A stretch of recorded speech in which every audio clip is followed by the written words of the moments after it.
Uncle नमस्ते, आपका कोई दिल टूटा है? एक झापड़ खींच के मारो, सीधा हो जाएगा उसके बाद में। जी का दिल टूटा तो है, बट आपका भी टूट जाएगा अगर आपने ये नहीं देखा तो। चलो let's see what do you mean by NFP. NFP means ये एक न्यूज होती है जो कि फर्स्ट फ्राइडे को ऑफ एवरी मंथ रिलीज होती है। NFP means non farming payroll. In this data employment change of private sector workers who are not farmers are release. Basically जो कॉर्पोरेट सेक्टर होता है, जो कि अदर देन फार्मर्स होते हैं, उनकी एम्प्लॉयमेंट डेटा इस न्यूज के जरिए वो लोग रिफ्लेक्ट करते हैं US government. The more the data it shows that the more the number of people are being employed, which is good for US dollar। मतलब बेसिकली अगर मोर डेटा आएगा तो वो तो अच्छा ही होगा यूएस के लिए, राइट?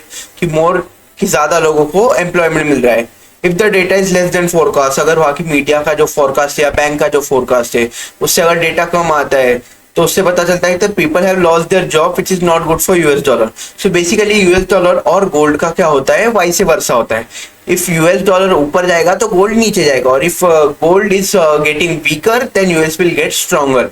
अगर वो न्यूज गोल्ड यूएस के लिए खराब आती है, if the data is not good for US, then the scene is ki gold will go up. It will show up move, bullish move. But what if the data comes positive for US, then gold will show a negative or bearish move. So that's what you mean by NFP, non-farming payroll, and it's the most volatile news you'll ever see.